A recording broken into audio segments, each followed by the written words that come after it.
नमस्कार, खबरों की खबर में आपका स्वागत है। आज दिल्ली में एक ऐसी घटना घटी है जिसका उदाहरण इतिहास में नहीं मिलता है। आप समझिए, देश के उपराष्ट्रपति, एचआरडी मिनिस्टर और कई सारे मिनिस्टर्स और तमाम नेताओं को एक बिल्डिंग के अंदर में 2-2.5 घंटे के लिए बंद कर दिया गया और बाहर वामपंथी छात्र संगठन के छात्र बवाल मचाते रहे। वो तो दिल्ली है, तुरंत पुलिस आ गई, पैरामिलिट्री फोर्सेस आ गए और किसी तरीके से उनको रेस्क्यू किया गया, नहीं तो आज अनर्थ हो गया होता। मैं अनर्थ इसलिए कह रहा हूं कि जो छात्र संगठन थे इसमें ज्यादातर वो लोग हैं जिसे हम कहते हैं अर्बन नक्सल। हिंसा जिनकी विचारधारा है, मारपीट, हंगामा, आगजनी करना जिनकी फितरत है। और ये सब किस लिए हो रहा है? मीडिया बहका रही है पूरे देश को। ये बताया जा रहा है कि जेएनयू के अंदर में फीस बढ़ गए हैं, इस वजह से बवाल मचा हुआ है, विरोध प्रदर्शन हो रहा है। जेएनयू को हमने कब बहुत करीब से देखा है, लेकिन ये विरोध प्रदर्शन करने का कौन सा तरीका है कि आप वहाँ के फैकल्टी मेंबर्स को, खास करके एक महिला फैकल्टी मेंबर को, आप वीडियो में दिखा रहा हूँ आपको, आप इस वीडियो को देखिए। इसमें जो घिरी हुई महिला है जिनके कपड़े को खींचा जा रहा है, वो एक फैकल्टी मेंबर है। 30 घंटे तक ये वामपंथी, इस लेफ्ट लिबरल कबाल के समर्थन, जो टुकड़े टुकड़े गैंग वाले जो ऑर्गेनाइजेशंस हैं, इन लोगों ने 30 घंटे तक एक कमरे में इन्हें बंद किया। और जब उनके सिक्योरिटी फोर्सेस जब उनको बाहर निकालने के लिए लाई, जेएनयू के सिक्योरिटी वाले सब, तो ये बवाल, वहाँ आप देखिए किस तरह से बवाल मचा।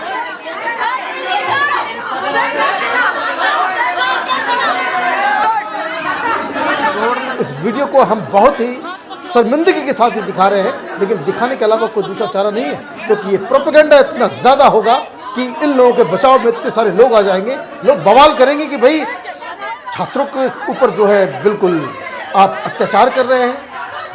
300%, कोई कह रहा है कि 5000%, कोई कह रहा है 1000% के हिसाब से फीस को बढ़ा दिया गया है। कहानी सिर्फ वीडियो पे ही खत्म नहीं होती है। कल की एक घटना है, ये वामपंथी छात्र संगठन के लोग एक वार्डन के घर में घुस के, ये जो तथाकथित रूप से बताया जा रहा है कि फ़ी बढ़ा दी गई है, वहाँ पे बहुत सारे नए नियम कानून लगाए गए हैं, ये झूठ जो फैलाया जा रहा है उसको लेकर के ये लोग आंदोलन जो कर रहे हैं, उसमें एक वार्डन के घर में ये लोग घुस गए और उनकी बेटी को अगवा कर लिया, किडनैप जिसको कह सकते हैं, और ये कहा कि वार्डन को फोर्स किया कि आप अपने पद से रिजाइन कीजिए। ये विरोध प्रदर्शन का कौन सा तरीका है?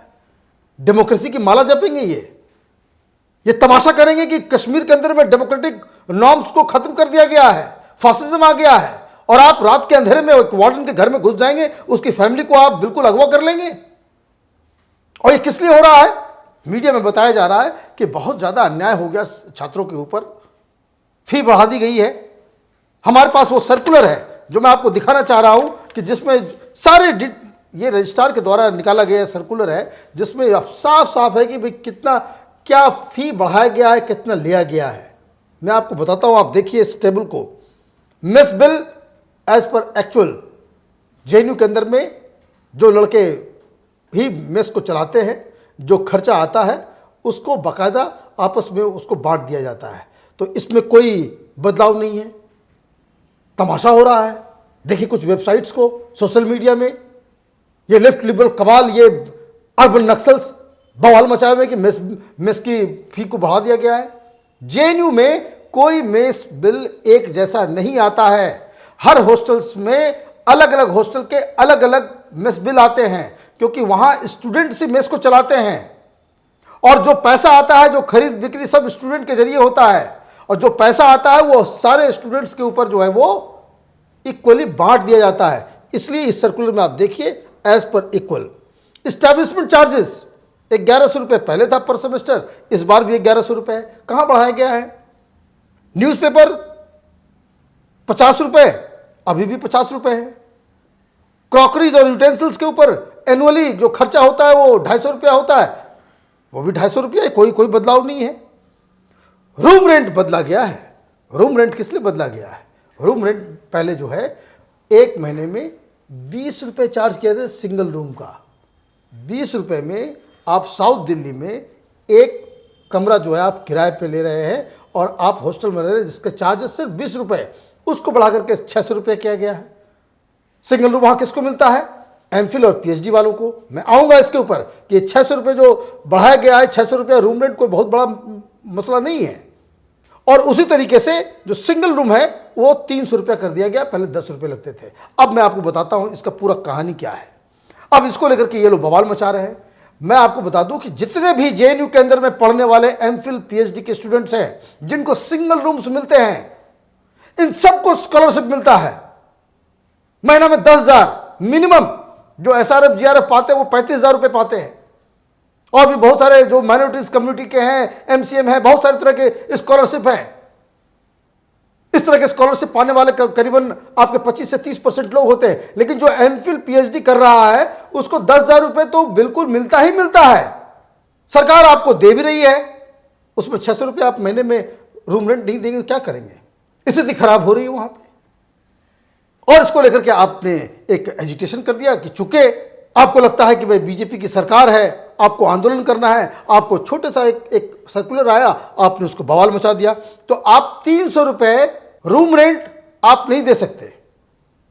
यह स्थिति है। अच्छा चलिए, एक दलील ये भी दिया जा सकता है कि बहुत सारे गरीब लोग आते हैं जो 300 रुपये नहीं दे सकते हैं कमरे का रेंट, तो आप ये मांग कीजिए कि जो लोग इकोनॉमिकली बैकवर्ड क्लास से हैं उनके लिए आप इसको फ्री कर दें या 10 रुपये कर दें, तब तो डिमांड जायज़ भी मानी जा सकती है। ब्लैंकेट, मैं आपको बता दूं, हर व्यक्ति का जितना ये एक दिन का रूम रेंट है, ये जितने जो हंगामा कर रहे हैं, ये इन लोगों के पॉकेट खर्चा 300 रुपये से ज़्यादा होगा दिल्ली के अंदर में। अगर ये सर्वाइव कर रहे हैं तो हवा पानी पी के तो रहते नहीं हैं ये लोग, ट्रैवल तो करते ही हैं। गाड़ी, मोटरसाइकिल, कार, सारे कुछ जेएनयू स्टूडेंट्स के पास होते हैं, और आपको 300 रुपये जो है आपको भारी लग रहा है। खैर चलिए, ये सब भी अगर आप स्टूडेंट ऑर्गेनाइजेशन है, स्टूडेंट्स के फी बढ़ाए गए हैं, आंदोलन करने का आपको राइट है, आप इस पर राजनीति भी कीजिए, लेकिन आप कोई तरीके से तो करेंगे।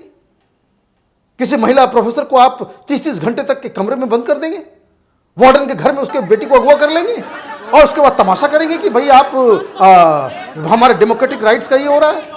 एक चीज़ और बढ़ाई गई है, जो 5500 रुपये में सिक्योरिटी होता था, ये रिफंडेबल होता है, वो 12,000 कर दिया गया। That's it. इसमें कौन सा पहाड़ टूट गया? लेकिन इन्होंने क्या किया, राजनीति का खेल देखिए जेएनयू में। इन लोगों ने क्या किया कि कोई नया सर्कुलर आया है जहां हॉस्टल्स के ऊपर प्रतिबंध लगाया जा रहा है, कितने बजे लोग आएंगे, कितने बजे जाएंगे, इस तरह का बहुत सारी झूठी बातें फैलाई गई है, और बहुत सारे लोग उसको छाप भी रहे हैं, कई मीडिया उसे दिखा भी रही है। और तो और ये भी कहा गया कि ड्रेस कोड लागू हो जाएगा जेएनयू स्टूडेंट्स के लिए।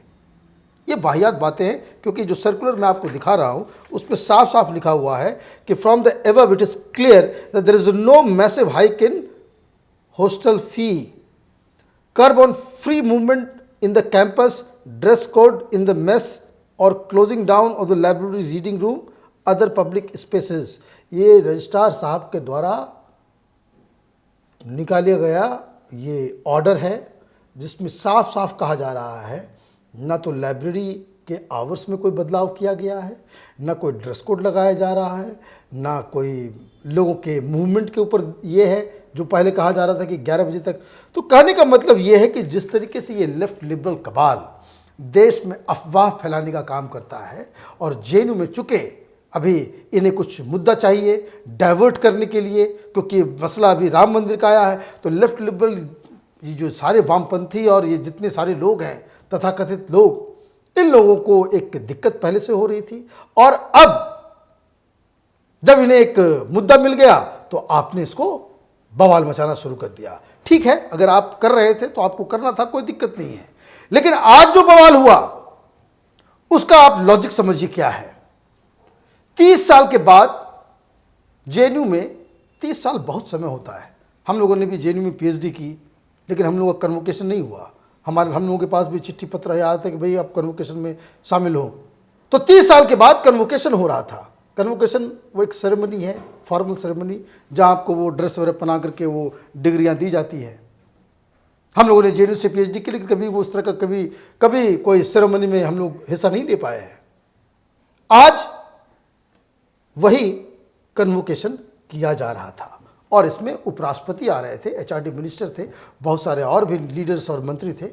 और इन लोगों को लगा कि ये एक अच्छा मौका है कि जब आप बवाल मचा सकते हैं, मीडिया ग्लेयर ले सकते हैं और फिर से कोई न कोई तमाशा कर सकते हैं, फिर कोई कन्हैया और शैला राशिद पैदा कर सकते हैं। और इन लोगों ने क्या किया कि चुपके से वो कन्वोकेशन हॉल जहाँ पे हो रहा था उसको बाहर से इन लोगों ने घेर लिया। और आप समझिए, उपराष्ट्रपति को आप जो है अगवा कर लेंगे, उनको आप बंदी बना देंगे, एक कमरे में आप बंद कर देंगे, आपकी इतनी मजाल। और किस बात के लिए? झूठे मुद्दे, झूठी बातें, अफवाह के ऊपर, मिस इन्फॉर्मेशन के ऊपर, फेक न्यूज के ऊपर। न मेस बिल बढ़ रहा है, न कोई मूवमेंट पे दिक्कत हो रही है, न लाइब्रेरी का टाइमिंग चेंज किया गया है, न आपको हॉस्टल में कोई दिक्कत हो रही है, कोई नया बदलाव किया जा रहा है, लेकिन आप उसको तमाशा बनाए हुए थे। और आपने एक ऐसा लक्ष्मण रेखा को क्रॉस किया कि जिसके बदले में आज अगर पुलिस ने लाठीचार्ज कर दिया होता, वो तो पुलिस को आप धन्यवाद कहें कि पुलिस ने कोई जोर जबरदस्ती नहीं की। अन्यथा कोई दूसरी जगह होती, जेएनयू की जगह कोई और जगह होता, तो पुलिस की लाठी ज़्यादा की आवाज़ सुनाई देती, इनके नारे की आवाज़ जो है बिल्कुल कहाँ किस जगह गायब हो गई होती, पता नहीं चलता। लेकिन सवाल ये भी है कि सरकार को इसको देखना चाहिए अगर ये बवाल मच रहा है। और थैंक गॉड कि केंद्र सरकार जो है इसमें तुरंत इंटरवीन की और छात्रों से कहा है कि वहाँ पे आपके प्रॉब्लम्स को सॉल्व किया जाएगा। समस्या क्या है कि आप इस तरह का मुद्दा आप जेएनयू के अंदर उठा देते हैं कि जिस पे कोई इस पर डिबेट करने का कोई मतलब ही नहीं है। झूठी बातों पर डिबेट होगा क्या? ये सर्कुलर हमारे पास है, जो सर्कुलर निकाला गया है, इस सर्कुलर को आपको मैंने बता दिया कि क्या है इसमें। ये तमाशा कर रहे हैं। 300 रुपये इन्हें महीने का रूम रेंट देने में इनको जो है दिक्कत हो रहा है। और सारे आधा से ज़्यादा लोग जो है वहाँ पे जो जितने भी एमफिल पीएचडी के स्टूडेंट्स हैं, उन लोगों को 10,000 से ज़्यादा रुपए जो है महीने में मिलते हैं। राजनीति की कोई लिमिट होगी? अब स्टूडेंट है, पढ़ाई लिखाई कीजिए। इस खबर पे हमारी नज़र बनी रहेगी, आगे क्या होता है। ये ऐसी घटना हुई है जिसको हर हिंदुस्तानी को उसको कंडेम करना चाहिए। ये जो लोग इस तरह के आंदोलन को हवा दे रहे हैं, ये वो लोग हैं जो उसी टुकड़े टुकड़े गैंग में शामिल होने वाले लोग हैं। वही संगठन है, वही लोग हैं जिन्होंने जेएनयू में उस तरह की नारेबाजी की थी। हमारी नज़र इस पर बनी रहेगी। आप देखते रहिए ओपन पोस्ट इंटरनेट टीवी। हमारे वीडियोस को लाइक कीजिए, शेयर कीजिए और हमारे चैनल को सब्सक्राइब कीजिए। धन्यवाद। अगर आपको हमारा वीडियो पसंद आया हो तो इसे लाइक करें, हमारे चैनल को सब्सक्राइब करें और हाँ, बेल आइकन दबाना ना भूलें ताकि आप तक हमारे वीडियो की नोटिफिकेशन पहुंचती रहे। आप अपना सुझाव हमें कमेंट बॉक्स में दे सकते हैं। हमारे साथ जुड़ने के लिए शुक्रिया।